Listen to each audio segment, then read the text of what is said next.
Bonjour, bienvenue au symposium Art et Art du 15 janvier 2008. Nous sommes en visioconférence à l'université Paris Diderot, Paris 7, sur le campus de Jussieu.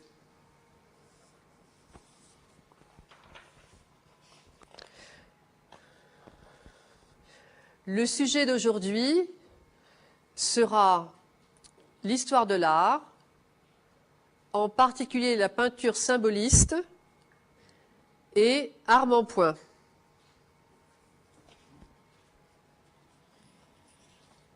L'intervenant d'aujourd'hui est Robert Doré, docteur de l'Université de Paris 1, qui va nous présenter sa thèse sur Armand-Point. Je suis Lise Cormery, docteur de l'Université de Paris Diderot, Paris 7. Et nous sommes ici grâce à l'association Carrefour Télématique, l'association Art et Art, Bruno Bourré, qui est directeur informatique, Jacques Châtelot, qui est directeur des visioconférences, Gilbert Sol et Marie-Claude Vétréno-Soulard. En préambule, je vais vous parler d'un travail qui est fait avec Janine Varnaud, qui est déjà intervenue sur l'École de Paris lors d'une visioconférence, et qui va nous présenter les dessins d'André Varnaud, son père, peintre, journaliste et critique d'art, qui est né en 1885 et mort en 1960, qui est tout particulièrement connu pour son travail en tant que journaliste au Figaro. Et elle nous présentera les dessins de prisonniers de guerre de 14-18 de son père. Ils ont fait l'objet de livres qui seront aussi présentés à cette occasion. Cela aura lieu le 18 mars pour l'inauguration. Et ensuite, il y aura une exposition du 18 mars au 1er juillet 2008 qui va présenter donc ces dessins de prisonniers de guerre qui n'ont jamais été montrés, qui, comme vous pourrez le voir tout à l'heure, je vais vous montrer quelques dessins, sont tout à fait exceptionnels par l'esprit. Par ailleurs, Janine Varnaud présentera les amis de son père, qui sont des artistes le plus souvent reconnus ou moins connus. Pour en citer quelques-uns, Gargalio, Lipchitz, Manolo, Picasso, Anguera, Bachet, Couturier, Poncet, Soubira Puig, Zadkine. Son père a écrit sur beaucoup d'artistes et ce sera en quelque sorte aussi toute une partie de l'histoire de l'art que les gens pourront découvrir. Voilà. Alors je vais juste vous montrer, avant que Robert n'intervienne, un dessin donc on a sélectionné quelques dessins parmi. Il y a au moins combien de dessins, Janine? Au moins peut-être 200 dessins. Oui, hein, on n'est pas loin. Hein. Ce sont des petits dessins donc ces dessins originaux. Alors vous voyez celui-ci que vous voyez à l'écran, qui est prisonnier de guerre. C'est un sujet qu'on voit rarement, mais en fait, on oublie qu'il y a des enfants qui étaient emmenés comme prisonniers de guerre. Il y a un autre dessin qu'on a choisi pour illustrer un peu cette aussi. C'est, comme vous le voyez, un soldat qui revient de permission et on voit son petit enfant à droite. Et comme vous le voyez, il est en train d'essayer de trouver de l'argent, donc il emprunte pour essayer de faire vivre sa famille qui est en ville. Alors là, un autre beaucoup plus, il a aussi beaucoup le sens de l'humour, hein. Un dessin que j'ai trouvé absolument extraordinaire parce qu'il parle de ce sujet qui est rarement évoqué. Enfin, il parle par ses dessins et aussi par l'écrit parce que ses livres sont magnifiques, il écrit très bien. Ces livres ont été édités en 1915 pour prisonniers de guerre, si je ne me trompe pas. Et ensuite, Petite image du temps de guerre en 1917, qui a été couronnée par l'Académie française. Hein. Alors là, vous voyez, le sens de l'humour, on n'y pense pas, mais en effet, c'était assez fréquent. Hein. Donc, il y avait c'était les tireurs sénégalais. Enfin, il y avait beaucoup d'Africains qui étaient aussi prisonniers de guerre, et il s'est passé des choses, bien sûr. Hein. Alors là, c'est des très beaux dessins sur les spahis ou les goumiers, hein, parce qu'on oublie aussi que ces gens-là ont combattu dans les tranchées pour la France. Et enfin, une autre image.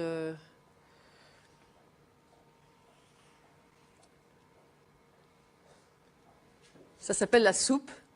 Et comme vous le voyez, on a toutes sortes de populations. Vous voyez l'Écossais, vous voyez l'Africain, vous voyez les Russes, les Anglais, enfin, vous voyez, donc, et l'Allemand, bien sûr, au premier plan. Voilà, c'est un petit aperçu, si vous voulez, de l'esprit de l'exposition. Surtout de l'esprit des dessins d'André Varnaud, qui est assez exceptionnel. Et même les écrits sont très intéressants parce qu'il y a toute une sociologie, on pourrait dire, du camp de prisonniers. Il raconte des choses très intéressantes.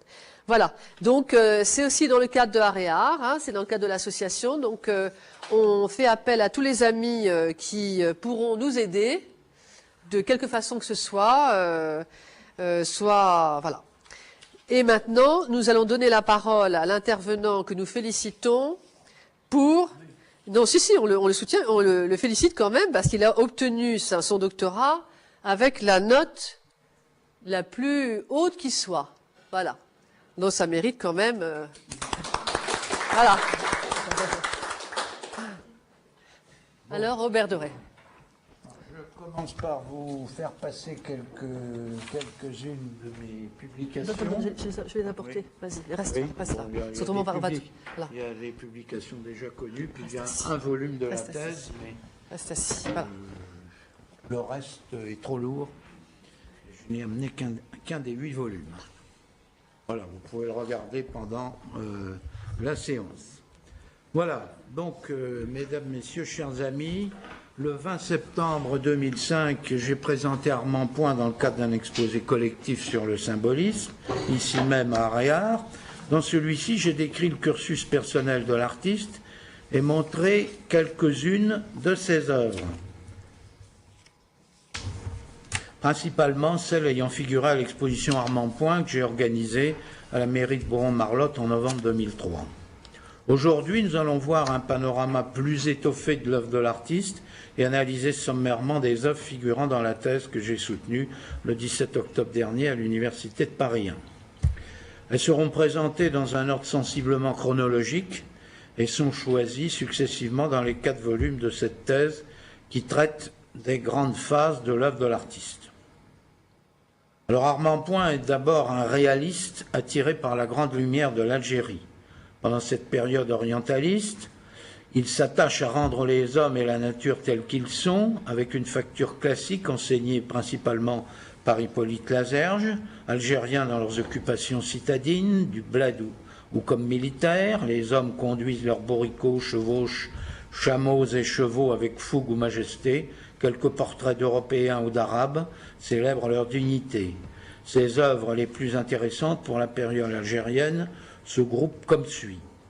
Pendant les premières années, Point travaille d'abord à Alger et dans les environs, avec une interruption lors de la campagne de Tunisie, au cours de laquelle il fait une partie de son service militaire.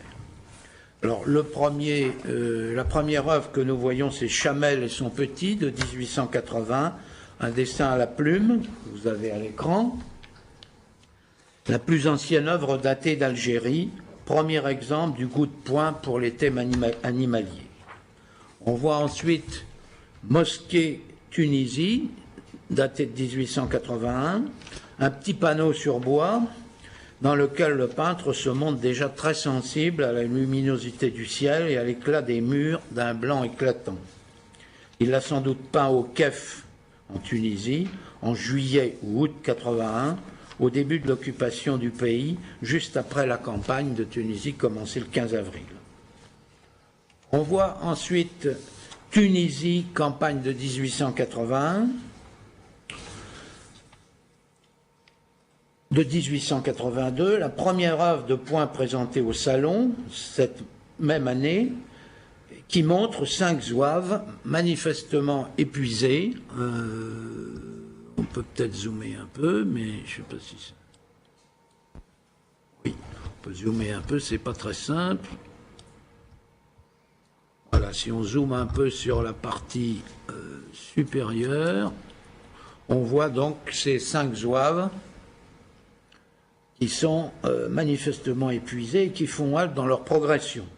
Cette scène réaliste a sans doute été inspirée par une marche très difficile de Point avec sa batterie d'artillerie les 2 et 3 mai 81. Elle cadrait assez mal avec l'attitude héroïque et dynamique prêtée aux zouaves, qui faisait aussi partie de la colonne, dans l'iconographie militaire habituelle. Et elle aurait fait pour une première version que l'artiste dut retoucher l'objet de critiques très fermes d'officiers d'Alger, parce que les petits soldats qu'on voit, là, je ne sais pas si ça apparaît sur l'écran, mais les petits soldats qu'on voit au loin, au début, ils étaient supposés s'éloigner, donc abandonner un petit peu cette troupe de zouaves. Et il y a des généraux qui ont fait changer cette attitude parce qu'ils avaient trouvé ça inacceptable. Donc il y a un petit changement qui a été effectué par l'artiste. Le tableau figure maintenant au musée municipal de Louhans. On voit ensuite... il faut réduire le zoom, je ne sais pas ce qui se passe.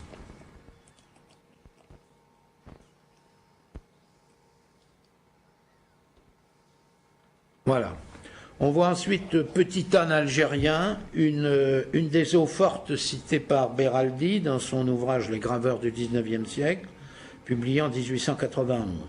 C'est Auguste Herst, le professeur de dessin de Point au Collège Rollin, qui avait enseigné cette technique aux futurs artistes dans le cadre de ses cours de dessin d'imitation.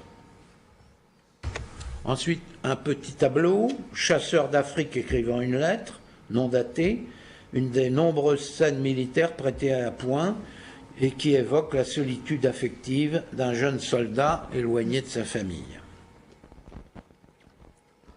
Enfin, autoportrait, un fusain dans lequel l'artiste de 1882, un fusain dans lequel l'artiste concentre son attention sur son visage au regard vif qui marque la passion du jeune artiste pour son art. On trouve ensuite Diseuse de bonne aventure.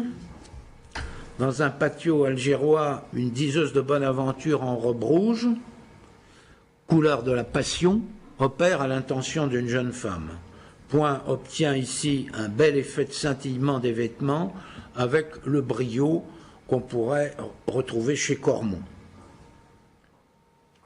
Ensuite, Études d'intérieur à Alger de 1886, une nouvelle description de la vie algéroise. Un tisserand travaille un tapis tandis qu'une jeune femme file la laine. Alors le tisserand est ici, à droite, et la jeune femme qui file la laine est à gauche, et puis il y a une assistante derrière. Ce tableau de 2,50 m de haut, donc de dimension très importante, a été offert en 1906 au musée de Bradford par un Anglais qui l'avait acquis vraisemblablement au salon.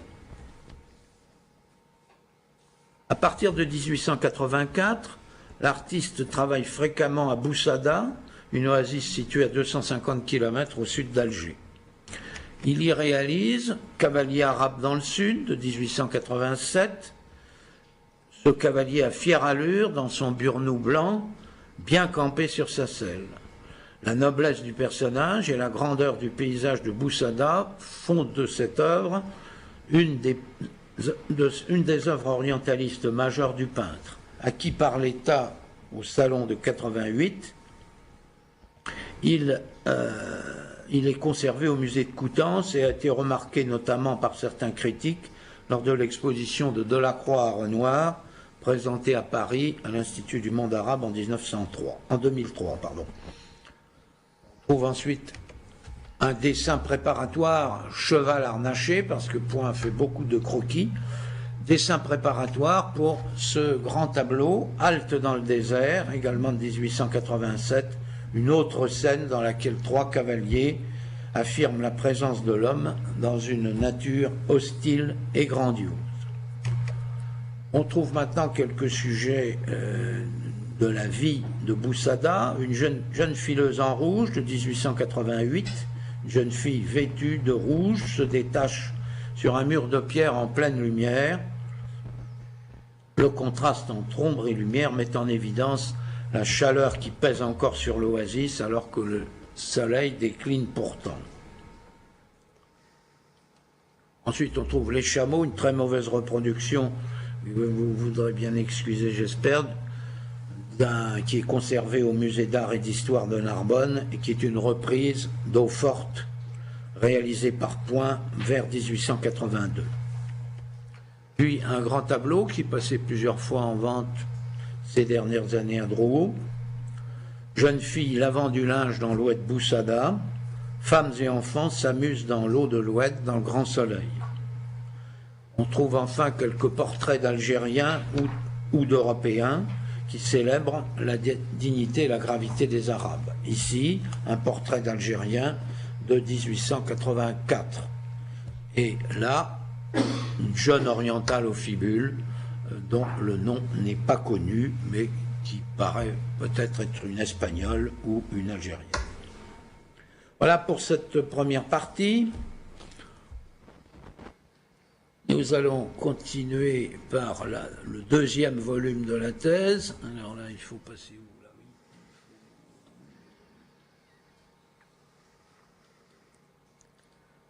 oui. Il faut que je passe au volume 2. Le voilà. Il arrive. Et ce volume 2 montre Point qui a quitté la grande lumière du désert algérien et qui s'est installé en Île-de-France, notamment à Samois, où il continue ses études de soleil et traite alors avec bonheur la lumière de la région.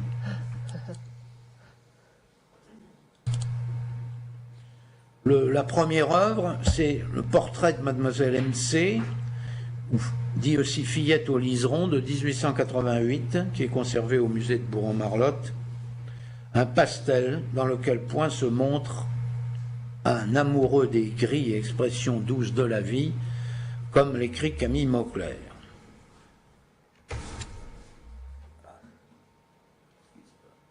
Oui. C'était un peu vite. Qu'est-ce qui se passe? Voilà. Le deuxième tableau, c'est La joie des choses, un tableau de 1889, conservé au musée de Nancy. Un tableau baigné par le papillotement de la lumière, du soleil, dans la chevelure de la jeune femme, qui n'est pas identifiée, et dans les herbes des champs d'Île-de-France pendant l'été. Ensuite, on trouve le portrait de Madame Sacha Muron, de 1890. En février 1890, le modèle pose en robe blanche, debout au milieu d'un parterre de marguerites et d'iris à Alger, où elle est venue avec son compagnon de l'époque, Pierre Muron, pour assister sans doute au mariage du frère de l'artiste. Le tableau est commencé sans doute sur les hauteurs de Mustapha. Le peintre n'a pas le loisir de l'achever. Il a toutefois pris une photographie qui lui permettra de le faire à Samois en septembre suivant, et il modifie alors quelque peu l'attitude du modèle qui devient plus gracieuse.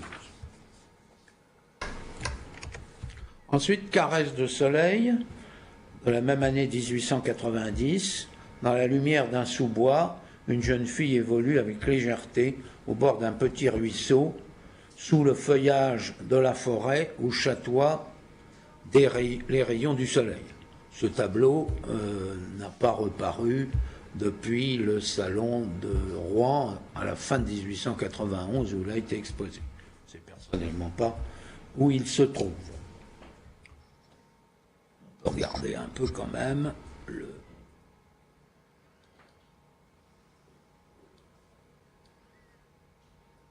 chatoiement de la lumière, le miroitement sur les feuilles et sur le corps du jeune modèle qui est inconnu.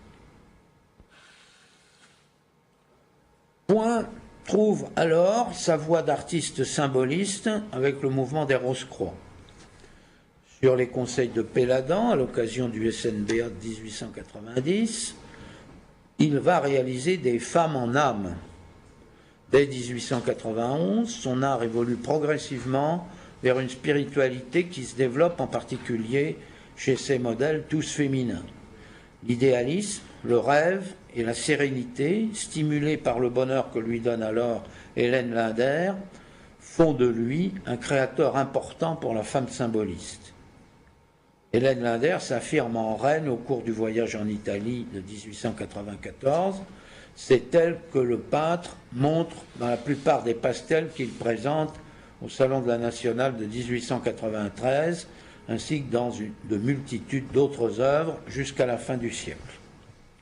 Fasciné par Botticelli, Masaccio et Masolino, dès son premier voyage en Italie, il proclame la supériorité de la pensée sur la seule nature et écrit, à partir de Cimabue à Florence, de Duccio à Sienne, de Pisano à Pise, le seul souci jusqu'à Michel-Ange, c'est de trouver dans la nature une forme expressive correspondant au sentiment que l'artiste voulait crier à travers les siècles et non pas de reproduire une scène de la vie prise au hasard des rues.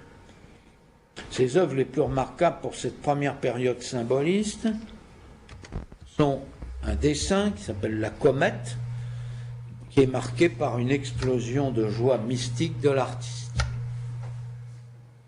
On trouve ensuite Prière à l'étoile de 1892. C'est Hélène Linder, les mains jointes, qui lève les yeux vers un ciel de nuit d'un bleu intense, où brille une étoile unique qui focalise les aspirations mystiques de la jeune femme. Une œuvre qui présente sans doute une dimension ésotérique, comme cela est parfois le cas chez l'artiste. Baigneuse, étude, au bord de l'Eurotas, sans doute de la fin de 1891, présentée au Salon de la Rose-Croix de 93 et qui est ressortie récemment dans une vente à Paris. Eh bien, cette baigneuse s'y montre encore un amoureux des gris délicats aux tonalités douces un peu mélancoliques. Et il va reprendre ce motif dans un tableau symboliste au bord de l'Eurotas de 1892, où on retrouve la même baigneuse en bas et d'autres études faites en métropole, et il les place cette fois-ci dans le contexte de la Grèce antique, inondée de la même lumière que l'Algérie. Il reprend notamment des lauriers roses, comme il en a peint de nombreuses fois à Boussana. Il peint ensuite un Rêve qui passe, nocturne parisien, un des premiers portraits d'Hélène Linder, qu'il représente de très nombreuses fois. Il est ici sur un pont de la Seine, sans doute le pont de la Concorde, et elle devient la muse des années les plus créatives de l'artiste. Sourire de printemps de 1893 montre une jeune femme brune à la chevelure tourbillonnante, digne des plus beaux portraits de Lévy-Durmer, et témoigne d'une réelle allégresse du modèle et de l'artiste. Symphonie du soir, une Hélène mélancolique, respirant avec bonheur un lys dans le crépuscule encore rougeoyant au bord d'un étang. Un très beau tableau qui est sans doute parti à l'étranger. Encore une princesse nocturne, 1893, qui révèle encore une Hélène debout, les mains croisées, dans une lumière fantasmagorique, se détachant sur un fond bleu nuit d'un étang sur lequel glisse paisiblement un cygne, un symbole très utilisé par les peintres symbolistes. Ce pastel est conservé à Poznan au Muséum Narodowy. Voilà la présentation. Ensuite, Baigneuse au laurier, un pastel présente un nu à la longue chevelure rousse, blond roux, baignant dans une lumière bleutée, qui est peut-être une évocation de la fée Viviane, prête à charmer l'enchanteur Merlin. Mais on n'a aucune certitude à ce sujet.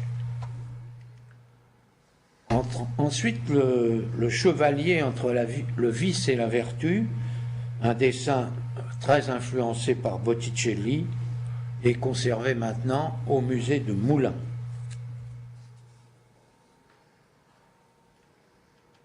La Dame à l'anémone, 1894, un autre portrait d'Hélène Linder, réalisé à Florence lors du premier séjour de l'artiste avec son modèle, et qui met en évidence la beauté diaphane de celle-ci.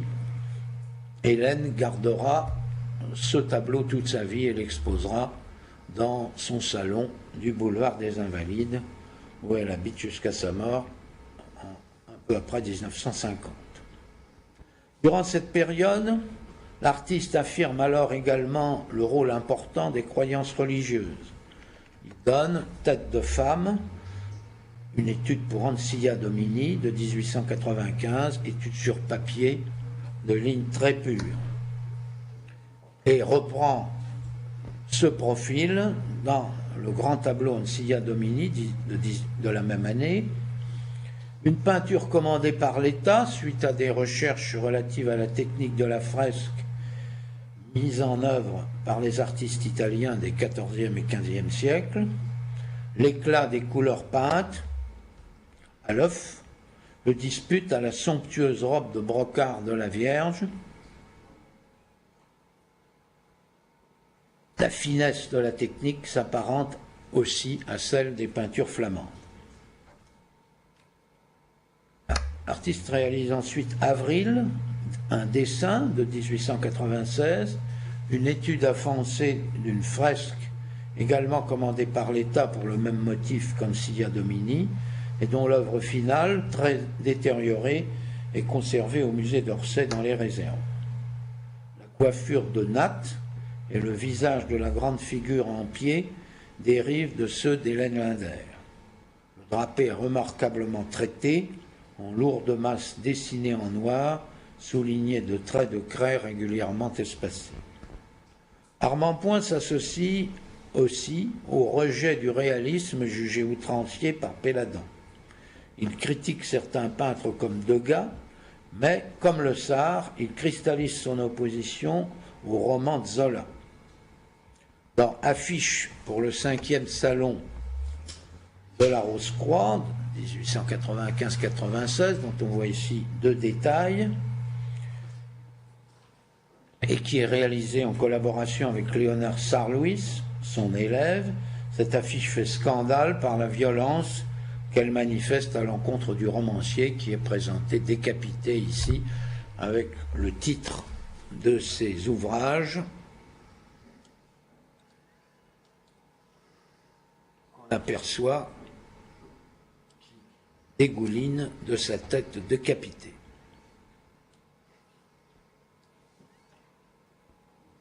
C'est Point qui réalise par contre l'autre partie, le Percé, qui décapite Zola.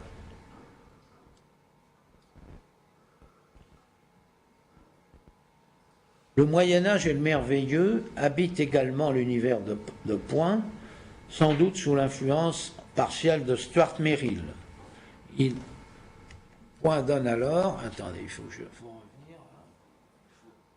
faut annuler le zoom pour pouvoir passer à la vue suivante. Voilà, alors là c'est un peu sombre. On lance à l'écran.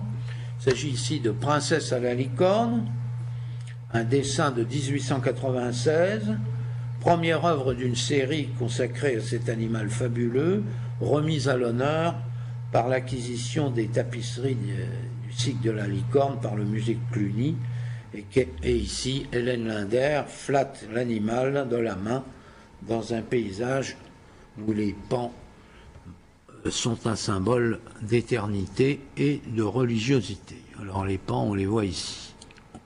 On en voit un, je ne sais pas si... Tout en haut à droite.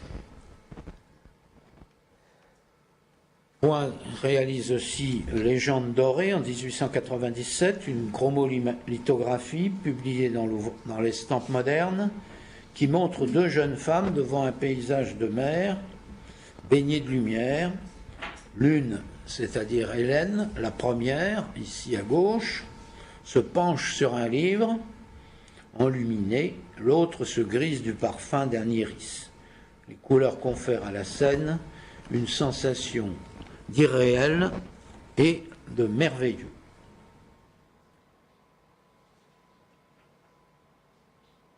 Je passe maintenant à la troisième partie de ma thèse, troisième volume, qui commence par, alors là il faut revenir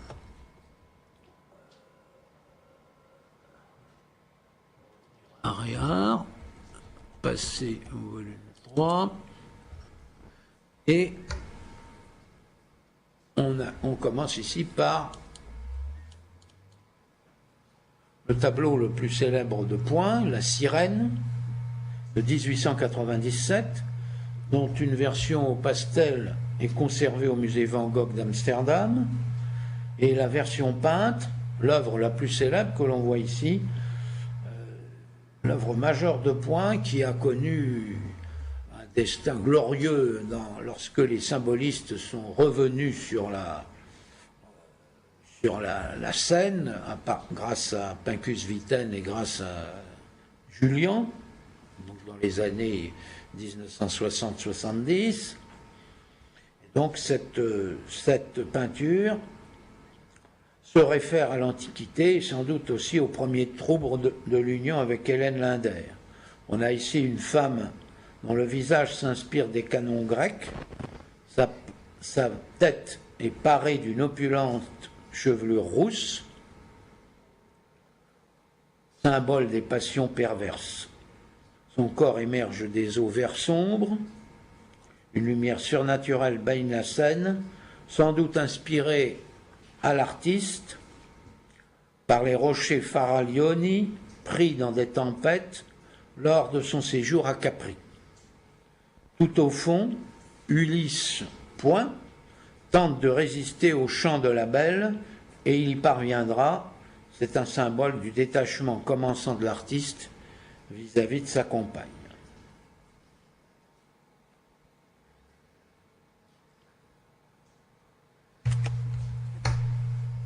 Ah, encore. Oui, on voit ici maintenant Princesse des lacs, qui existe en plusieurs versions, 3 versions exactement, et qui est encore un hymne au charme d'Hélène Linder, provisoirement retrouvé, et qui paraît ici en prière à Varenna, près du lac de Côme, où l'artiste a séjourné quelques jours avec elle, lors du retour de son deuxième voyage en Italie. On voit maintenant ici Salomé dansant, un dessin de 1898, étude finale du tableau éponyme. Ces œuvres sont inspirées des fresques de Filippo Lippi à Prato. Salomé porte une robe de gaze qui lui donne une apparence de pureté en dépit de la noirceur de ses intentions. Voilà maintenant Parfum de Mimosa, un dessin de 1898. C'est encore Hélène, le visage de profil. Elle porte une robe à l'ancienne, décorée de broderies, inspirée sans doute des modèles de la Renaissance. Le mimosa qu'elle tient à la main est un symbole de magnificence et de puissance. Les rois mages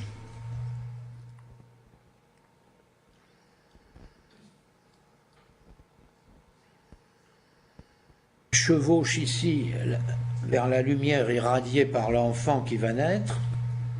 Point répond ici au message funèbre et réaliste d'Orcagna, qu'il a vu en 1894 au Campo Santo et qui l'a vivement impressionné. Il répond ici par un message symbole d'espoir dans l'esprit de l'inspiration religieuse qu'il traverse alors. Le tableau est malheureusement pas très bien conservé, mais il faut noter aussi le cadre très intéressant, probablement conçu par l'artiste.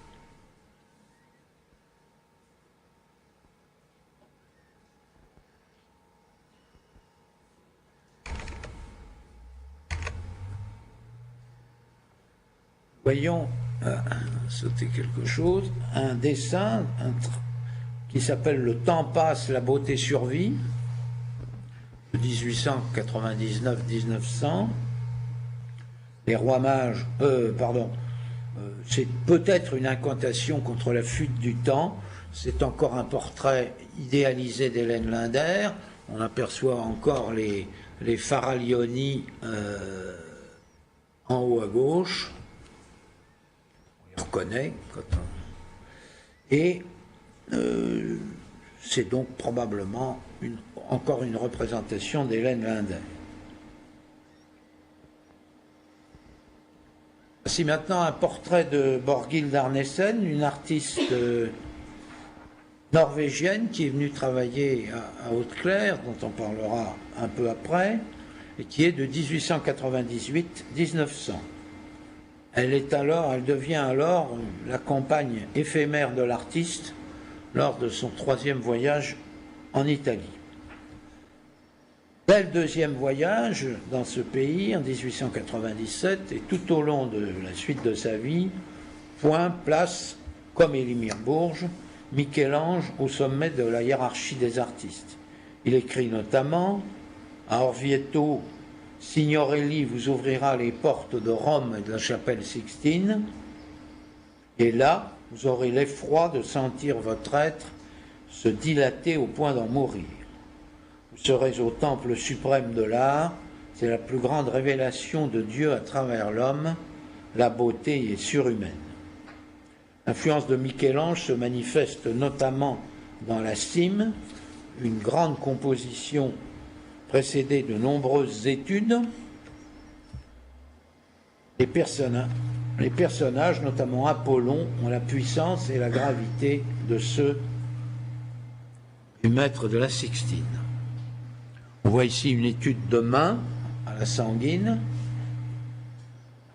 donc une des nombreuses études pour le grand tableau intitulé La Cime, que l'on voit ici. Un tableau vraisemblablement disparu maintenant, dont le musée du Petit Palais conserve des études de détail ainsi qu'une esquisse. D'autres œuvres suivent. Ici, oui, c'est un peu meilleur sur l'écran que pour moi. C'est ici une Bacchante au masque d'or de 1902, une jeune femme nue qui contemple un masque d'or au regard inquiétant.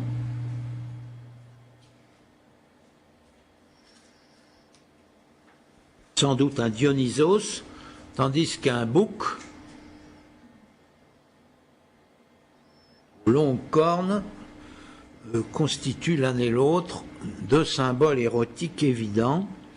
Placés entre ces deux tentations, la femme ne peut être qu'une Bacchante. Un tableau qui est réapparu sur le marché il y a quelques années, qui a subi des restaurations, et en particulier la date de 1902 apparente la première fois a maintenant disparu. Mais enfin.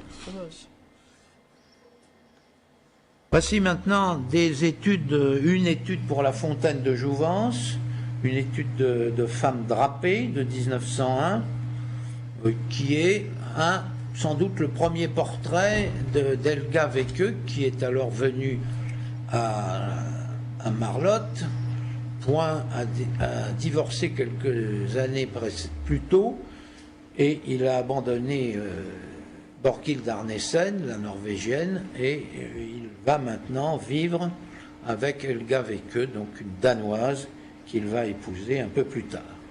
C'est ici la première représentation de cette très jolie femme. Elle figure aussi dans La Fontaine de Jouvence, une œuvre de 1901, qui est sans doute une étude pour un carton de tapisserie disparu commandé à l'artiste qui portait ce titre. De gracieuses jeunes femmes, des naïades, je joueuses de lutte, jeunes gens, ainsi qu'un cerf. Alors, voilà, un cerf ici. Et une licorne, qu'on aperçoit ici, à droite. Animaux christiques par excellence, s'ébattent près d'un petit lac, tandis qu'un amour dispense l'eau de jouvence puisée à la fontaine. Un tableau tout à fait inspiré des mythes du Moyen-Âge. On trouve ensuite une muse. Voir un petit peu mieux.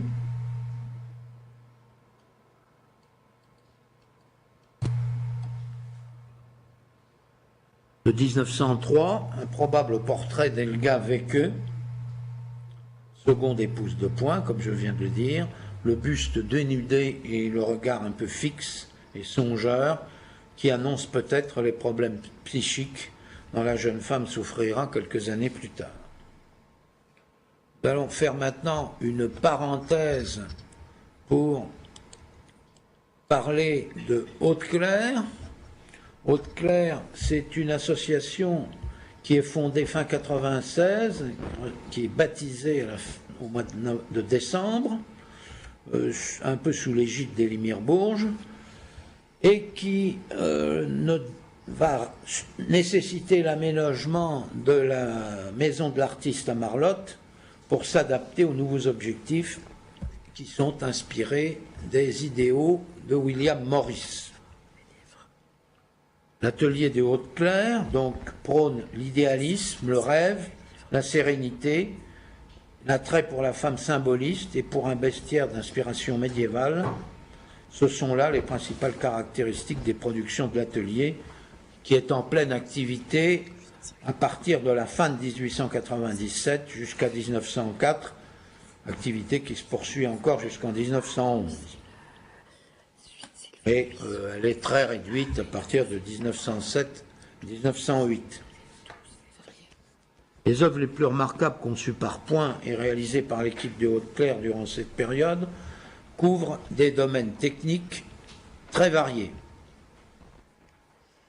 On voit ici la vitrine en bois sculpté et peint de 1897, conservée au musée de Marlotte, un exemple sans doute unique de mobilier qui présente surtout un intérêt historique.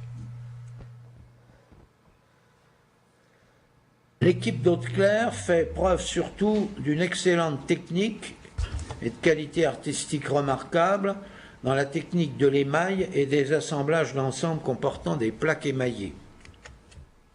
On voit ici une plaque qui s'appelle Parfum de Mimosa, qui est inspirée directement du dessin que nous avons vu il y a quelques instants. Et puis, on voit maintenant Princesse à la licorne, une plaque de cuivre émaillée de grande dimension qui mesure 73 cm de hauteur, la plus grande plaque qui soit sortie, actuellement connue, des ateliers de Haute-Claire.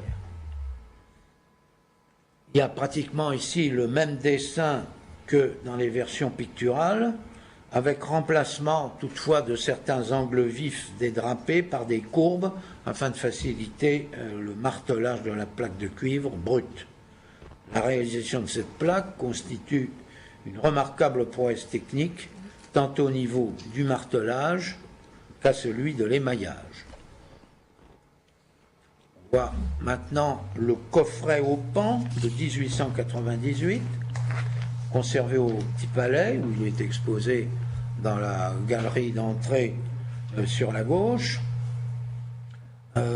C'est la première œuvre importante produite par Haute-Claire, d'une hauteur de 39 cm. Stéphane Laurent l'a décrit en détail, en écrivant « Le coffret présente une composition d'une grande unité.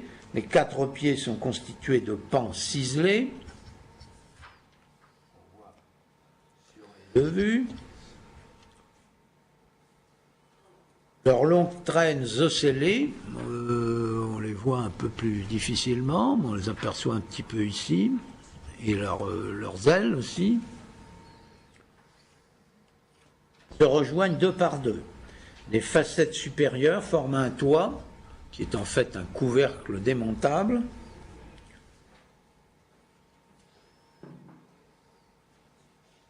au fait duquel trône un pan, qu'on voit très bien sur ce cliché, assis. Et Stéphane Laurent conclut, le symbolisme semble ici présent, car les deux motifs principaux, le pan et les raisins qu'on distingue parfaitement sur ce cliché de droite, ce détail de droite, sont des emblèmes chrétiens. Ensuite,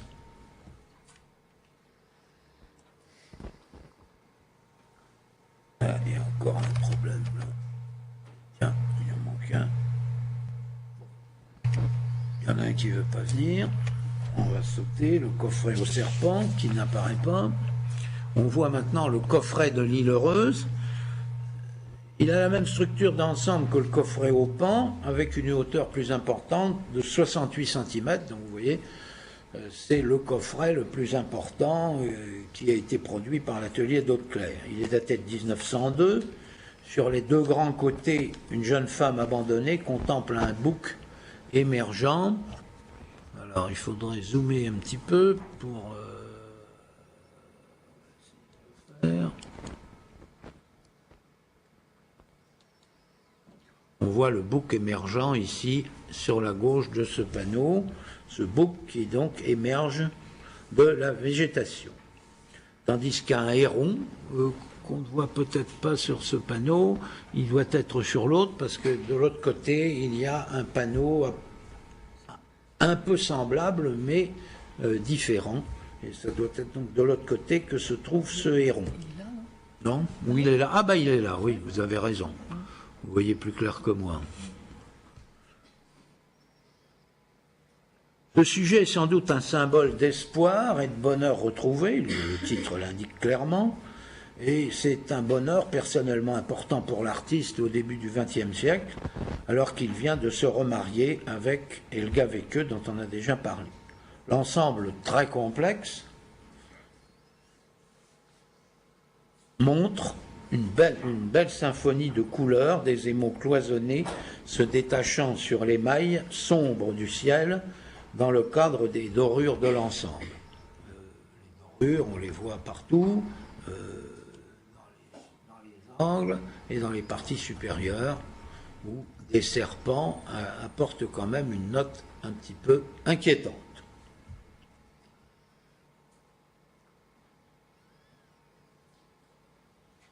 L'équipe de Hauteclair réalise ensuite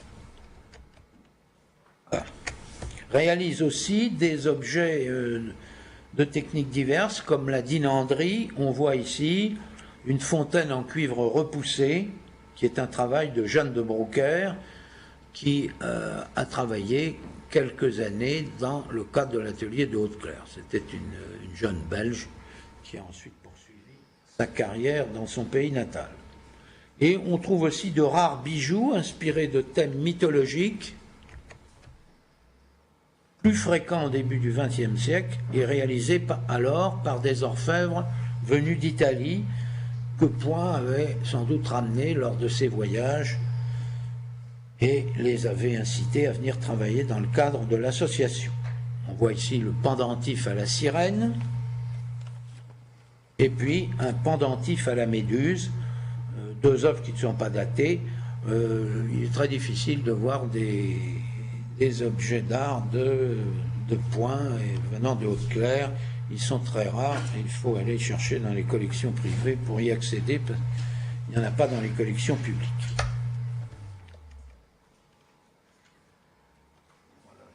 Voilà, j'ai été trop vite. Voilà, je dirais enfin, pour terminer sur Hauteclair, la chambre aux muses, que j'ai baptisée ainsi il y a quelques années quand elle est apparue sur le marché. Et cette chambre aux muses, je vais vous montrer surtout un détail. Voilà. Cette chambre aux muscles comporte plusieurs meubles, dont une armoire, qui est actuellement présentée au musée des arts décoratifs. Ah, je ne vais pas descendre. Voilà, et le panneau central de cette armoire représente les 9 muses selon des types un peu stéréotypés. À mon avis, cette chambre à coucher n'a pas été conçue par point, ni réalisée dans le cadre de Haute-Claire, pas plus que par Charles Virion, qui est parfois incriminé comme l'auteur de ce panneau. Voilà pour cette troisième partie. Nous allons passer maintenant à la quatrième et dernière. Alors, il faut d'abord éliminer le zoom.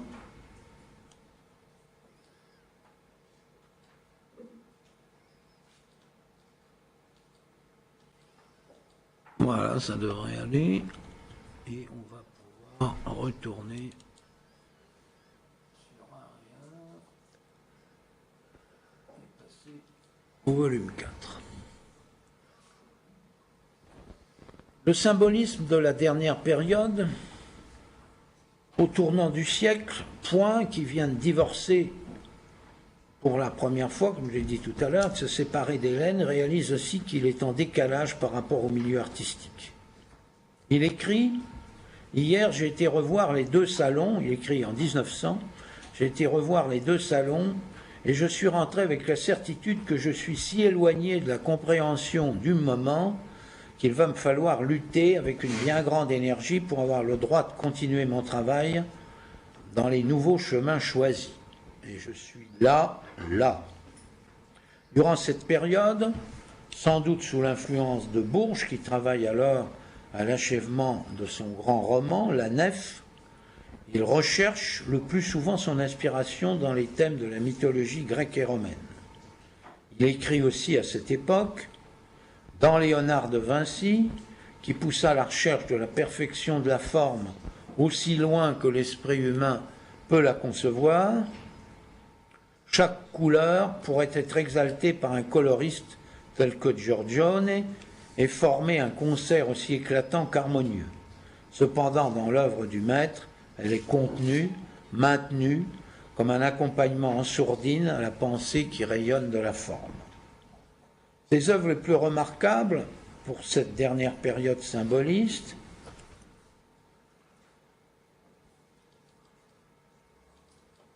sont d'abord Jeune femme à la toque verte de 1905, le visage large encadré de cheveux roux, les yeux clairs, en font un probable portrait d'Helga Weeke non identifié. Point donne aussi des œuvres inspirées de la mythologie, comme Orphée et Eurydice, ici une esquisse.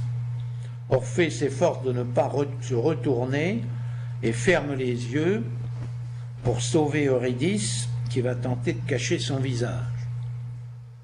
La scène précède l'instant fatidique où Orphée va se retourner et perdre irrémédiablement sa bien-aimée. C'est sans doute ici une prémonition de l'artiste pour la perte prochaine d'Helga.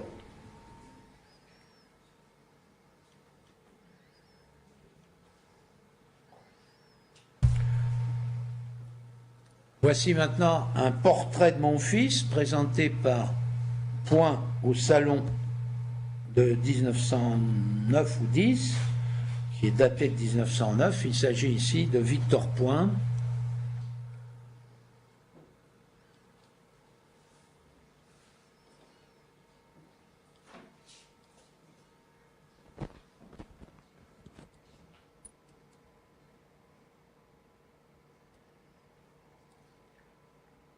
Qui a alors 7 ans.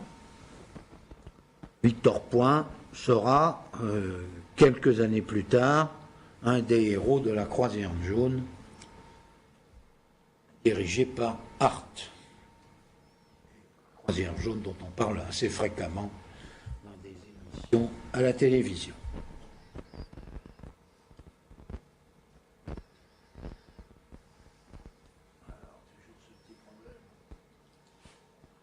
Check zoom.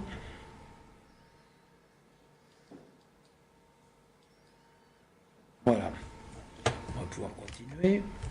On voit maintenant ici une Salomé au bassin d'argent de 1910 ou 1911, mais qui n'est pas datée.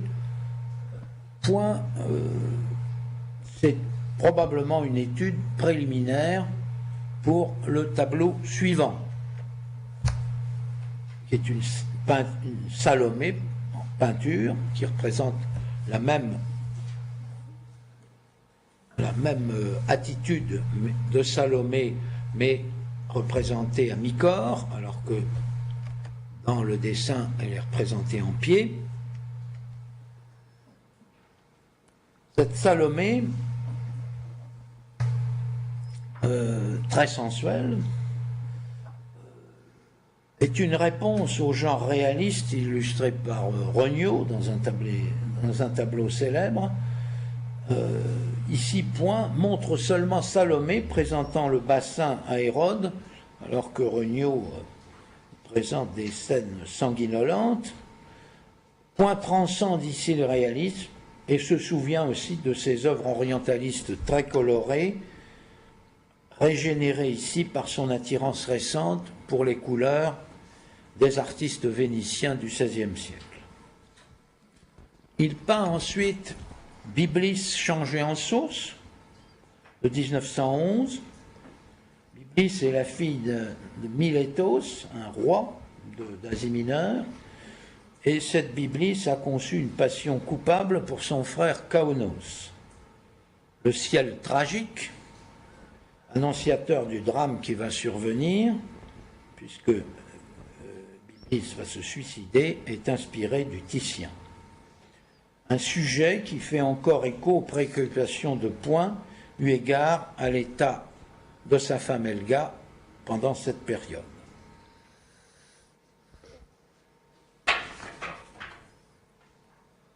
On voit maintenant un dessin représentant Adonis mourant de 1909, un dessin daté, comme on le voit en bas à gauche. Une des multiples études de l'artiste pour la grande composition qu'il élabora pendant plus de 12 ans, c'est-à-dire à peu près à partir de 1900. Cette composition s'appelle L'effort humain, elle est terminée en 1913. C'est l'œuvre la plus vaste et la plus complexe de Point, largement influencée par le pessimisme d'Élie Bourges, qui travaille à la même époque à son roman La Nef déjà cité.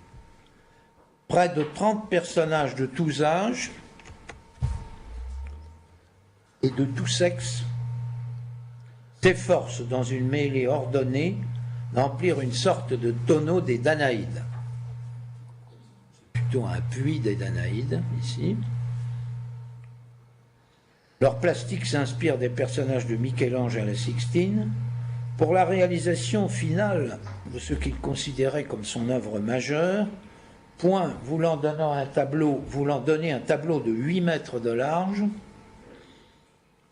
dut travailler en dehors de son atelier de Marlotte trop petit et s'installa à la Villa Muti près de Rome, où il travailla en 1912 et en 1913.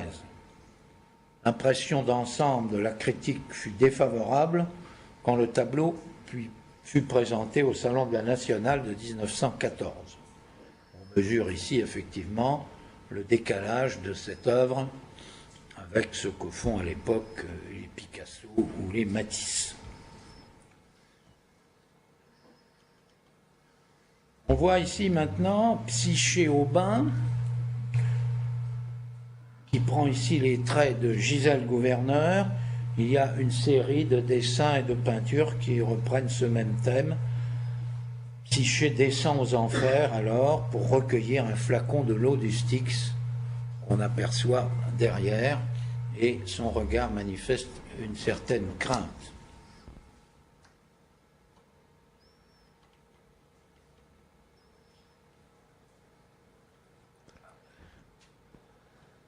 On trouve maintenant Apollon et Daphné, une peinture de 1919. Point peint ce tableau dans le courant de cette année-là, alors qu'il est immobilisé du fait d'un accident subi à Murol au début de cette même année. Le sujet reflète sans doute son désespoir face à son incapacité de travailler et de poursuivre sa muse.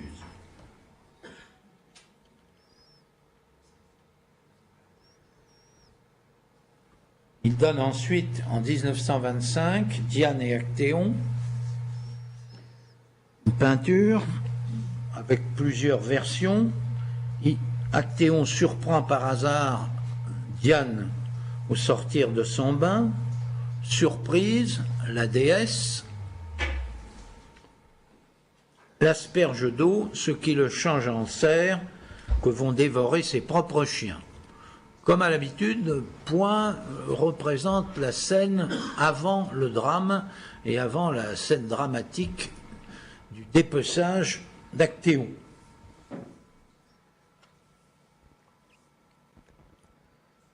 Ici, La gardienne du torrent, une peinture de 1922 qui porte sur un thème allégorique inspiré peut-être à l'artiste par les nombreux torrents et rivières qu'il a contemplés et dessinés lors de ses séjours à Crozant et à Murol.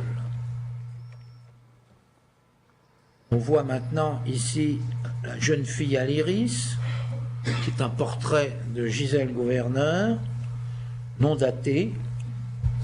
La jeune artiste partage alors la vie de Point et porte ici des vêtements qui évoquent l'Europe centrale, peut-être par suite de contacts avec des Serbes qui étaient en France, dans la région de Marlotte, pendant la guerre de 14.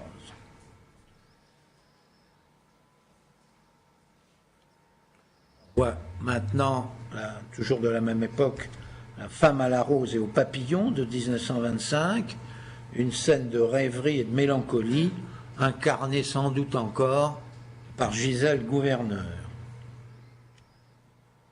La femme au rocher, dessin qui est daté de 1925, qui est sorti récemment sur le marché, un très beau portrait de jeune femme, une sorte de vierge sage, tenant un petit vase serré sur sa poitrine, avec un arrière-plan de rocher qui évoque Léonard de Vinci. Un paysage présenté ici par anticipation avec ce qui suit, qui a été baptisé La montagne au printemps, de 1926 à 28. Il montre les aiguilles de Bavella à l'arrière, en Corse,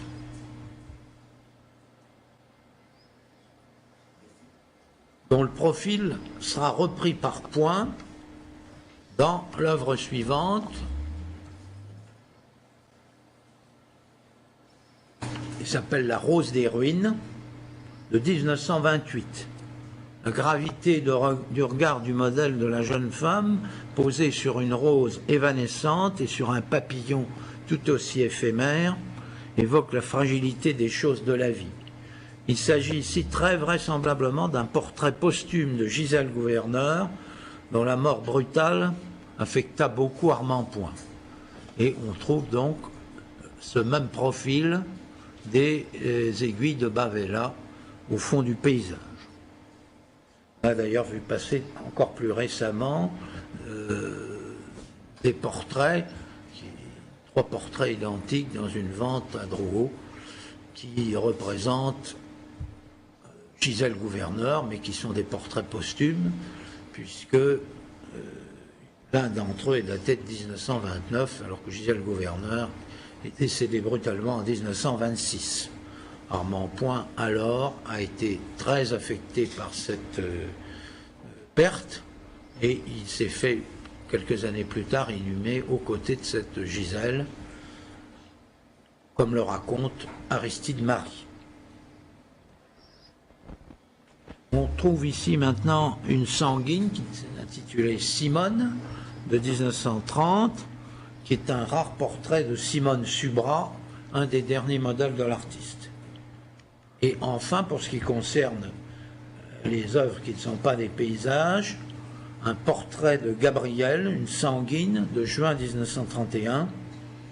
Il s'agit ici de Gabriel Charpentier, qui accompagne Point à Bruges, puis à Naples pour son dernier voyage. Dans ce portrait, Point y démontre encore sa capacité de rendre le regard affectueux d'un visage féminin, incarnation de la beauté qu'il a poursuivi tout au long de sa vie. On voit d'ailleurs ici une des dernières, peut-être la dernière photo d'Armand Point, prise à Bruges, sans doute par Gabriel Charpentier, au mois de juin 31. On connaît une des églises de Bruges sur la photo. Je continuerai ensuite par les paysages. Lors de ses séjours à Crozant,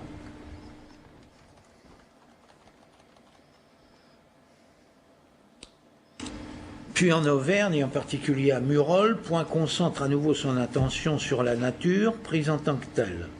Il développe alors une vision panthéiste de celle-ci, dans des paysages où l'homme est généralement absent.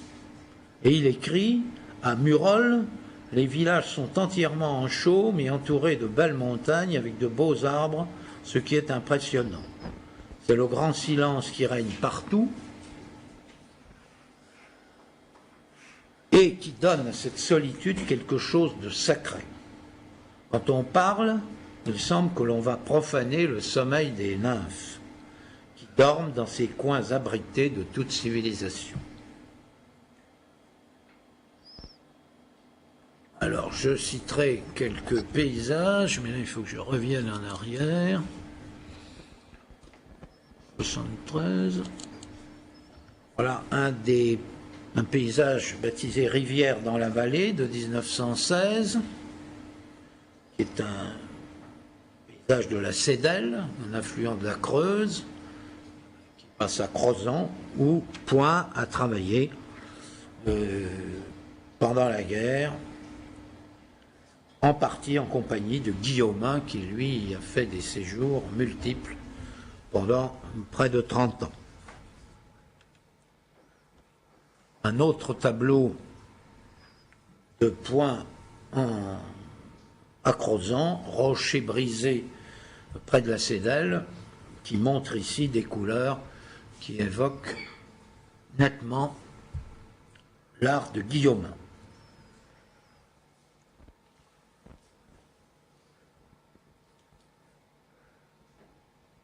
Ensuite, on va voir des paysages de Murol.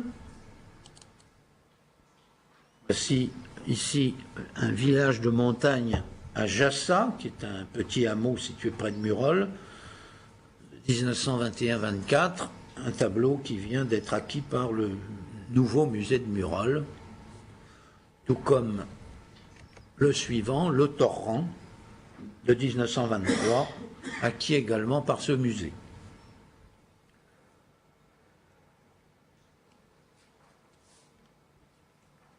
Enfin, la Cousse gelée,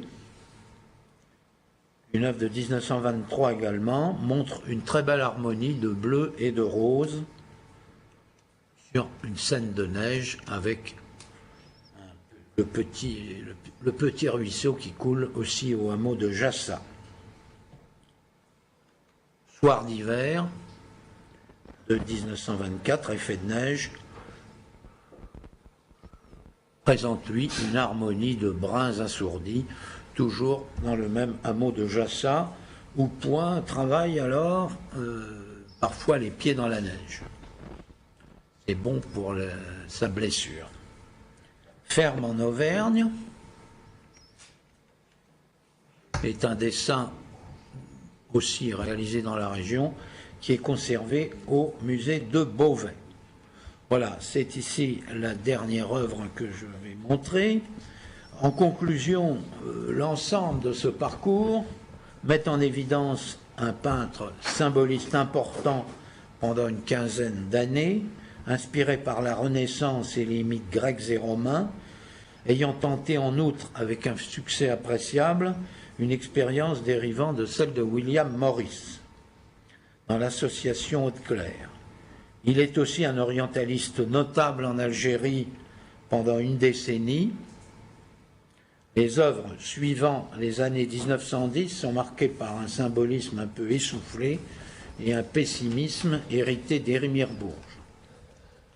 Les paysages, commencés pendant la Grande Guerre, marquent une tentative supplémentaire de l'artiste de fuir une époque dont il se sent rejeté. La diversité de son parcours et de ses œuvres en fait un artiste important qui a marqué principalement le symbolisme de sa touche personnelle. Voilà, je vous remercie de votre attention. Merci Robert. Je suis prêt à répondre à vos questions si vous en avez. Moi j'en ai une. Oui. Il a peint combien de tableaux, Armand Point? J'ai dans mon catalogue, dans la thèse, j'ai l'équivalent de 730 œuvres, dont 550 font l'objet de reproduction. Les autres, ce sont des œuvres qui sont citées dans des bibliographies, mais sans que j'ai pu retrouver de reproduction. Donc ça donne un ordre de grandeur, mais j'ai un indice un peu contradictoire, c'est que depuis que j'ai bouclé la thèse, j'ai arrêté la liste finale des œuvres qui sont citées en avril dernier, il est passé en vente une quinzaine d'œuvres de l'artiste, et il y en a à peine la moitié qui étaient déjà dans la thèse. Les autres sont nouvelles. Donc ça montre qu'il y a encore du pain sur la planche et des investigations à faire, des suivis des ventes et aussi des investigations à faire chez les collectionneurs privés dont je ne connais que quelques-uns d'entre eux. Et quand vous dites œuvre, Robert, vous... Alors œuvre, c'est pas parlez... peinture, c'est tout global. compris. D'accord. C'est tout compris, c'est peintures et dessins. Il y a beaucoup de dessins. Je pense qu'il y a un peu plus de la moitié de dessins, parce qu'il y a une collection de dessins très importante qui en comporte à elle seule une centaine et qui doit faire basculer peut-être l'inventaire que je détaillé entre peintures et dessins que je n'ai pas fait. Ça doit basculer légèrement au profit des dessins. Il a peint de combien de temps alors? Il a peint, la première œuvre que je n'ai pas montrée, c'est une petite étude qui a été exposée à Marlotte en 2003, et il a peint à partir de 1877. Oui, jusqu'à... Il a très peu d'œuvres, jusqu'à sa mort, en fin 31 ou début 32. D'accord, ça fait 40 ans de peinture. Ça fait 40 ans, un peu plus de 40 ans de carrière. D'accord. Voilà. Il me semble que dans les années 70, il y a eu un engouement pour le symbolisme. Oui, exactement. Alors, oui. Ça a été dû à quoi? Alors, les marchands, oui, c'est une excellente question, Madame Varnaud.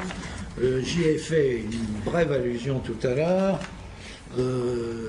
En 1960 et quelques, il y a deux personnages importants qui se sont intéressés aux symbolistes. C'est en France Philippe Julien, qui s'est intéressé à d'autres domaines que le symbolisme, mais qui a publié des ouvrages intéressants.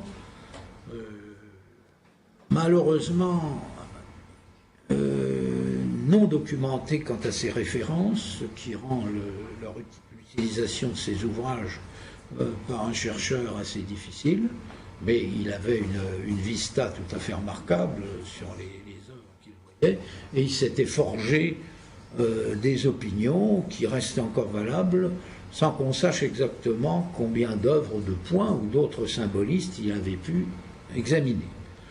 Et puis le deuxième personnage important, c'est Robert Pincus Witten, qui est un Anglais, qui va s'intéresser au symbolisme en général et qui va publier une thèse importante, Occult Symbolist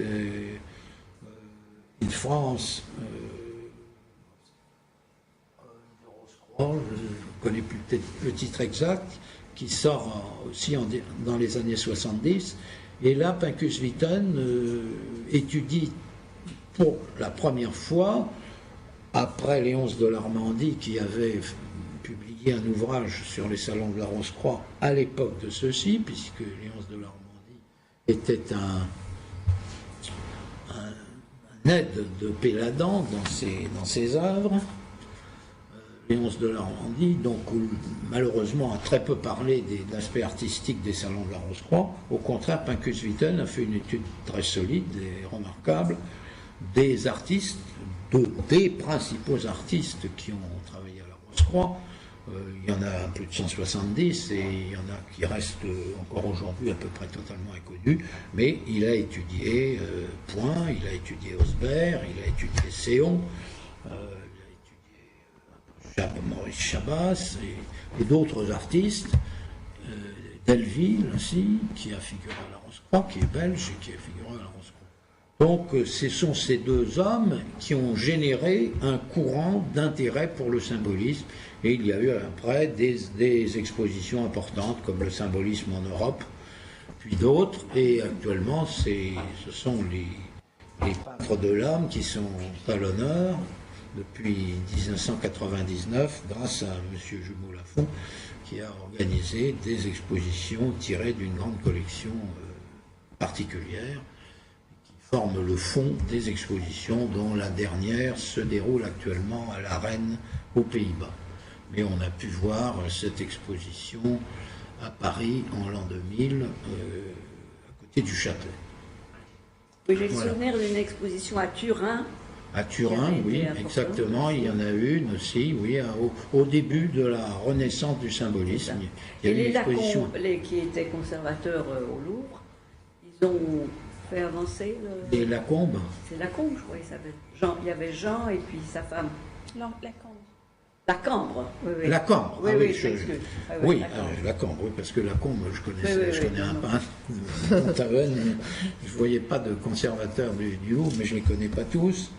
Geneviève Lacambre a été une grande spécialiste du symbolisme, notamment de Gustave Moreau, puisqu'elle a dirigé le musée Gustave Moreau tout en étant conservateur au musée d'Orsay. C'est ça. Et elle a fait beaucoup pour le symbolisme, mais surtout pour Gustave Moreau. Elle avait une excellente connaissance des peintres symbolistes également. J'ai pris contact avec elle depuis 2003, mais elle travaillait encore un peu au musée d'Orsay à cette époque. Je ne sais pas si elle y vient encore. Et Matet, quand il était aux arts décoratifs, il y avait eu toute une polémique. Qui Matet. François Matet. Avec pas. les... Vous voyez pas? Non. Là, je ne cherche pas le nom, là. Je ne le connais pas. Oui, mais... Il y avait eu... enfin, c'était le problème des pompiers. Et Oui. vous ne vous souvenez pas de toute une histoire? On avait fait des enquêtes pour savoir... il y avait eu tout un mouvement... C'est à quelle époque? Oh, c'est dans ces années-là. Dans les années 70, oui. Il n'a pas travaillé sur les symbolismes. Il est presque normal que je ne le connaisse pas. Et c'était quoi l'enquête? Moi, je alors suis très monoculture. Je m'intéresse essentiellement à Armand Point. Oui, oui. Et elle portait sur quoi l'enquête, Janine? Enfin, c'était les pompiers qui reprenaient aussi une espèce d'importance énorme. Ah d'accord. Et donc on classifie certains symbolistes dans les pompiers, c'est ça? Voilà. D'accord, oui, ça se comprend. Il y avait peut-être un certain François, mélange parce que les groupes symbolistes qui actuellement sont considérés comme étant trois, les Nabis, les Rose-Croix et puis les peintres de Pont-Aven. D'accord. Oui, d'accord. Les peintres symbolistes, cette notion n'était pas décantée de la même façon en 1970. Les Rose-Croix ont été réintégrés dans les symbolistes plus récemment. Alors Matet, je ne peux rien vous dire sur Matet. Je vais poser une question de naïve là. Vous avez montré de magnifiques objets d'art et des meubles aussi. Deux meubles, oui. Voilà, et puis un objet aussi magnifique là. Des pendentifs, deux pendentifs. Non, oui, les petits meubles là. Alors ma question est, est-ce que c'est comme pour les tapisseries, c'est-à-dire que l'artiste fait une maquette, si on peut dire, un carton, oui, et ensuite c'est un artisan ou littéralement artiste qui le fait? C'est une très bonne question qui renvoie à tout le fonctionnement de Haute-Claire, qui mériterait à lui seul une conférence, parce qu'il met en jeu, le fonctionnement met en jeu des des artistes artisans Ouais, importants, ouais. mais le maître d'œuvre, c'est toujours Armand Point. Ah, c'est C'est formidable. lui qui conçoit les œuvres, Oui. il réalise sans doute quelques dessins, mais ce sont ces artistes artisans qui les réalisent. Ah, d'accord, c'est les artistes artisans qui réalisent. Alors lui, D'accord. il réalise Artisan quand même, d'art, on dira, ouais. il est très compétent dans un domaine majeur du travail de haute classe, c'est l'émaillage. D'accord. Il a installé 2 fours dans son atelier de Marlotte. Ces 2 fours, c'est lui qui travaille, c'est lui qui prépare les bains, qui surveille la cuisson. À cette époque-là, on n'a pas de moyens pyrotechniques très performants, hein. On surveille à Oui, l'œil. c'est bien, au contraire. Le musée du Louvre installe des moyens de mesure pyrotechnique, pas pyrotechnique, de mesure de température, très soignés seulement en 1920 ou 30. Et maintenant, on a des moyens de mesure par pyrométrie infrarouge qui sont excessivement performants. Mais à cette époque, les gens travaillent à l'œil. Oui, mais il y a beaucoup d'artistes contemporains Oui. qui continuent Ah bah, il y en a à encore. faire du raku, des choses magnifiques. Ouais, je connais à l'œil, un- heureusement encore. Non, mais c'est pas forcément heureusement. Hein. Ah, si, parce que ça change tout. Non, C'est- là, je ne suis pas d'accord avec vous. Je suis désolé. Mais quand on peut travailler avec des contrôles de température précis, on fait du travail répétitif. Ça ne veut pas dire pour autant qu'on fait du mauvais travail. Parce que les gens qui travaillent sans moyens sans moyens thermographiques, ils font un peu n'importe quoi.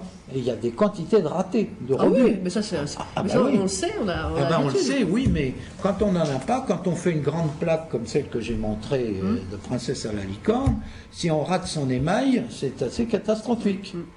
Donc les moyens, moi je suis ingénieur de formation, Ah, je vois. J'entends, je comprends la réaction. c'est pour pas ça pareil. que je fais tilt à Oui, oui, votre c'est- remarque. oui. Les moyens techniques modernes Ouais. permettent beaucoup de précision et ils sont le moyen, ils constituent un moyen important d'éviter des rebuts nombreux.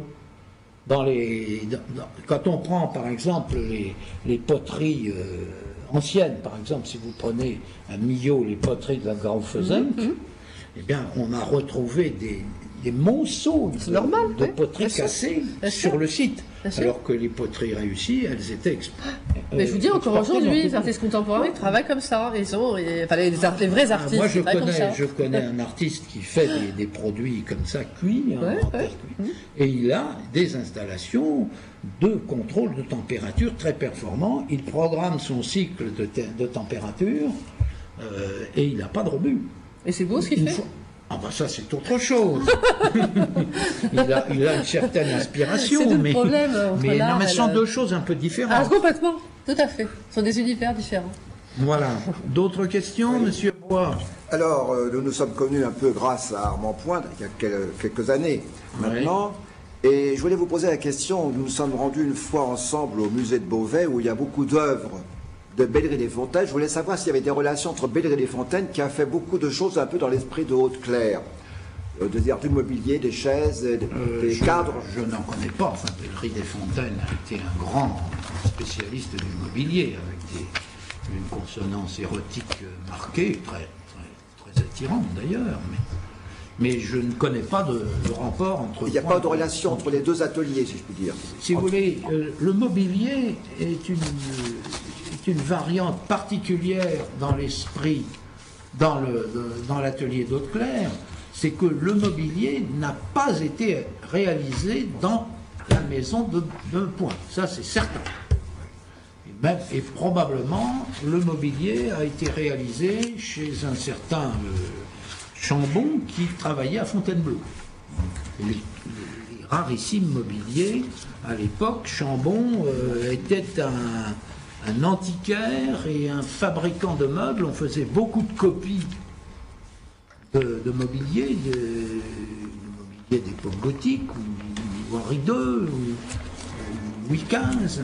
On faisait beaucoup de mobilier à Fontainebleau en particulier, mais dans toute la France aussi. Et Chambon était surtout un fabricant de mobilier. Mais je ne connais aucun rapport avec Bellerie des Fontaines. Et Point n'a pas été très intéressé par le mobilier. C'est un aspect mineur, et je n'ai montré que la vitrine, sans parler de la chambre aux muses, dont j'ai dit un mot à la fin. Les pièces que vous avez montrées sont bien au Petit Palais. Certaines pièces d'Haute-Claire sont bien exposées au Petit Palais à Paris. Il y a Une au Petit Palais, il y a beaucoup de choses.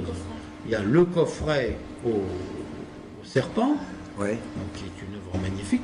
Je dis qu'il est, quand vous entrez, il est dans la grande galerie de présentation sous une vitrine. Je l'avais vu il y a quelques années alors qu'il était dans les réserves. Les Petits Palais conservent aussi un grand nombre, enfin 6 ou 7 ou 8 dessins qui concourent à la réalisation du grand tableau La Cime que j'ai montré.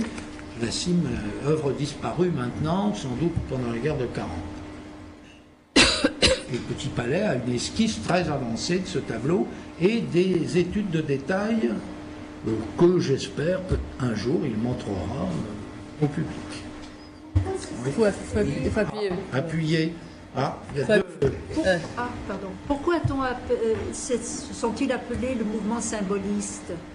Le mouvement symboliste, ça remonte. Ce ne sont pas les peintres eux-mêmes qui ont inventé le terme symboliste.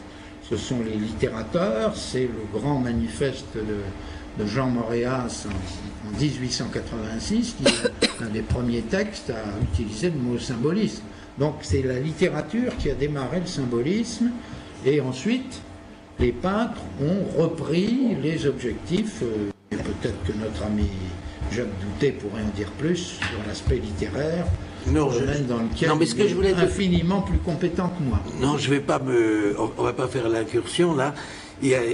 J'avais plusieurs questions à te poser.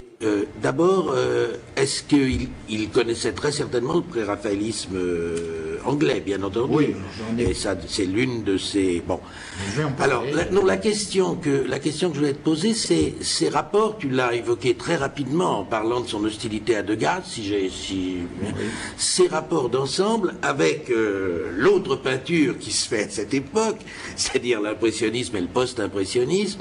Il m'a semblé, en voyant deux figures féminines dans un paysage, qu'il y avait peut-être une certaine influence possible, enfin je ne sais pas, je ne me prononce pas parce que difficile de voir sur reproduction de l'impressionnisme, mais certainement très fugitive et très localisée. Et la dernière question, alors quel rapport avec les autres mouvements que tu as toi-même rangés sous l'étiquette de symbolisme, c'est-à-dire les nabis, et tu as parlé des nabis... Et des Pentavennes. Voilà, et de l'école de Pont-Aven, voilà. C'est-à-dire quand même des mouvements essentiels qui conduisent tout droit à l'art moderne. Bon, il n'y a même pas besoin de faire un dessin. Quel a été son rapport avec tout ça? Parce que tu y as insisté à la fin. C'est très curieux. Enfin, dans les années 15, 20, on a l'impression d'un anachronisme total. Quelqu'un qui essaye de refaire du Michel-Ange ou du Mantegna à l'époque de Picasso et bientôt du surréalisme. Enfin, c'est tout à fait étonnant. Alors, comment donc tu le vois plus généralement dans ses rapports avec ce qu'on appelle, à tort ou à raison, c'est pas pour le disqualifier lui, l'art vivant des époques qu'il a traversées. Voilà. Bon, ben voilà 3 questions qui vont nous amener à quelques petits développements. D'abord sur les pré-raphaélites. Les pré-raphaélites, le terme est utilisé parfois avec des sens différents. Il y a des gens qui parlent des pré-raphaélites comme étant des peintres italiens et qui ont travaillé avant Raphaël. Étymologiquement parlant, c'est ça. On parle plutôt, quand même dans la littérature, de ces peintres en les qualifiant de primitifs italiens. Mais il y a les PRB, les pré-raphaélites, qui ont été regroupés dans la pré-raphaélite Brotherhood en 1848, qui sont des Anglais. Il y a Rossetti, il y a Burne-Jones. Burne-Jones arrive un tout petit peu après, mais il y a Rossetti, il y a Millet, toute une équipe de peintres qui se regroupent et qui, eux, invoquent ce qui s'est passé avant Raphaël, et qui invoquent donc une esthétique avec des couleurs très vives. Et le pré-raphaélisme est un peu connu en France. On y montre quelques tableaux de Burne-Jones, qui est pré-raphaélite un peu après la constitution des PRB, mais il a quand même une audience modeste. Mais Jacques Letève a fait des études très intéressantes sur le sujet, que tu pourras consulter, notamment dans la... je ne me rappelle plus, il a fait des articles, je ne sais plus dans quoi, je ne retrouve pas le titre, mais dans une ampe, je crois que c'est le... Non, je ne retrouve pas. Mais c'est pas loin, ma mémoire vacille. Bon, donc, les pré-raphaélites, contact assez réduit avec la France, parce qu'il y a quand même une certaine animosité à cette époque-là entre la France et l'Angleterre, et au plan esthétique, ça se traduit un peu de la même façon, mais qui ne sont pas nuls. Burne-Jones expose en 1896 un portrait de Madame Deslandes, Madame Deslandes, c'est une femme à la mode de Paris qui fréquente Burne-Jones. Les rapports entre Point et le pré-raphaélisme, en matière de peinture, sont à mon avis nuls, ou à peu près nuls. Pourquoi? Parce que Point se tourne exclusivement vers l'Italie. Point va en Italie en 94, en 97, en 99. Il fait au total 7 ou 8 voyages en Italie, dont certains sont très longs. Pour lui, le modèle, c'est l'Italie. Les pré-raphaélites anglais, il ne les connaît pas, il les ignore pratiquement. Sans doute pas totalement, mais presque. Et j'ai écrit dans la thèse, Point n'est pas un descendant des pré-raphaélites, c'est d'ailleurs Philippe Julian qui dit que Point est un élève des pré-raphaélites. Alors là, je m'inscris totalement en faux contre cette assertion. Point n'est pas un descendant des pré-raphaélites anglais, c'est leur cousin germain. Ils descendent tous les deux des peintres italiens. C'est très clair dans mon esprit. Alors le deuxième point, les rapports avec l'impressionnisme. Excellente question aussi. L'impressionnisme est assez fortement vilipendé par Péladan, qui est un peu assez nettement même le maître à penser de Point. Ah oui, j'ai oublié un aspect très important des relations avec le pré-raphaélisme. Je vais revenir donc à la fin de cette réponse. C'est qu'au plan pictural, pas de rapport entre Point et les pré-raphaélites. Par contre, des rapports importants dans le cadre de Hauteclerc avec William Morris. Les idées de Hauteclerc sont en partie des idées de William Morris qui ont été transmises à Point par le canal de Stuart Merrill, cet Américain qui passe pratiquement toute sa vie en France, un poète que tu connais sûrement, et qui écrit exclusivement en français, qui fait des poésies exclusivement en français. Donc c'est Stuart Merrill qui a vécu à Marlotte, à côté de Point, avec en particulier une jeune femme qui s'appelle Bob Ruyon, et qui a été portraiturée et immortalisée par Delville dans un tableau très célèbre. Bon, donc là, il y a un lien entre les idéaux de Morris et les idéaux de Point. Mais Point ne donnera aucun caractère industriel aux productions de Marlotte. C'est exclusivement de l'unitaire, et donc ça ne débouche pas sur des ventes appréciables. Point du mal à écouler sa production. Des grands coffrets comme l'Île Heureuse, qui représentent, je ne sais pas, plusieurs années de travail si on les rapporte à plusieurs personnes qui ont pu travailler sur ce coffret. Donc c'est une production invendable, peu vendable, alors que Maurice a quand même vendu un certain nombre de produits, notamment des papiers peints, même si finalement ça n'a pas pleinement réussi non plus. Voilà, donc je clôt l'affaire des pré-raphaélites et j'en reviens aux impressionnismes. Les impressionnistes donc sont peu appréciés de Péladan. Point les apprécie aussi modérément, mais c'est à moduler assez largement en fonction des artistes. Je n'ai jamais vu une critique de Point à l'égard de Monet. Monet, même Péladan d'ailleurs n'est pas virulent vis-à-vis de Monet. Mais par contre, Point et Péladan sont virulents vis-à-vis de Degas, que j'ai cité, parce que Degas montre des femmes qui font leur toilette dans un tube, et ça scandalise et Péladan et Point. Il y a une petite phrase très méchante de Point là-dessus. Donc des rapports assez lâches, des rapports avec Guillaumin quand même, qu'il faut citer, que j'ai déjà cité, que je vais développer un peu. Guillaumin, donc c'est un féru de Crozant, Point il vient pendant la guerre, Guillaumin y est aussi, et les deux hommes vont avoir une certaine sympathie l'un pour l'autre, et Point écrit dans une lettre à son fils, j'ai convaincu Guillaumin de peindre par glacis, alors que les impressionnistes peignent par touche, ils ne peignent pas par glacis.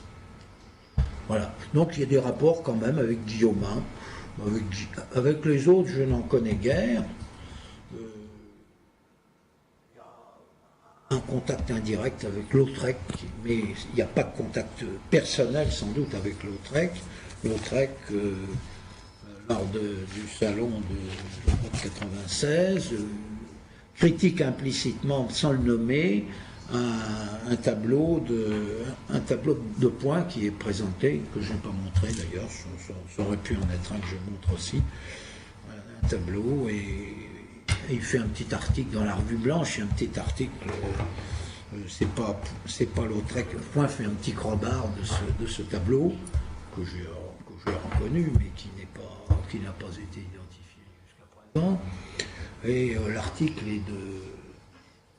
Ah, je sais plus, il faudra que j'ai la thèse pour le retrouver. L'article est d'un critique humoristique, très connu, mais dont j'oublie encore le nom maintenant. Mais là, il n'y a pas de rapport entre... donc peu de rapport avec les impressionnismes. Avec les autres groupes symbolistes, avec les nabis, très peu de rapport également. Point connaît Maurice Denis, mais il ne le fréquente pas. Et j'ai enquêté un petit peu auprès du musée du Prieuré. On ne trouve pas trace de citation de Point dans la correspondance de Maurice Denis. Et Point cite une fois Maurice Denis, mais pas comme quelqu'un qu'il connaît. Comme un artiste dont il a entendu parler et dont il a probablement vu quelques œuvres. Voilà, avec Pont-Aven, je ne connais pas de rapport avec les artistes de Pont-Aven, sauf en ce qui concerne Émile Bernard. Émile Bernard qui est à Pont-Aven, mais qui expose une fois au Salon de la Rose-Croix, qui expose au Café Volpini lors de l'exposition universelle de 1889. Mais à ce moment-là, il n'y a certainement aucun contact avec Émile Bernard. Je me suis longtemps posé la question, jusqu'au jour où j'ai trouvé un petit bouquin, des lettres d'Élie-Mirbourge à différents personnages, des lettres d'Élie-Mirbourge à différents personnages. Alors il y avait Van Gogh, évidemment, ça tire évidemment le grand public, mais dans ce livre, il y avait une lettre d'Émile Bernard à Élie-Mirbourge, et qui déclare qu'il a rencontré Point et Élimir Bourges pour la première fois à Marlotte en 1905, donc bien après la période de Nabi. Et à ce moment-là, les deux hommes fraternisent. Émile Bernard est un petit peu, disons, largué par les courants modernes de l'art, comme Point. Il a vécu assez longtemps en Égypte. Quand il revient d'Égypte, il se trouve à ce moment-là dans une situation difficile vis de la critique, et il se rapproche de Point, et ils vont tous les deux participer, Émile Bernard étant le leader, à une petite revue qui s'appelle La Rénovation esthétique, dans laquelle Point écrira des textes importants, et notamment il le fera une critique raisonnée du livre de Cennino Cennini, Libro dell'arte, que Cennini a publié au XVe siècle et dont il reste plusieurs versions. Point s'intéresse beaucoup à la technique et il s'est intéressé beaucoup à ce livre de Cennino Cennini, dont il existe actuellement une édition critique tout à fait remarquable, qui par une dizaine d'années par une certaine Madame Laroche ou de Laroche, que je recommande à ceux qui s'intéressent à la technique.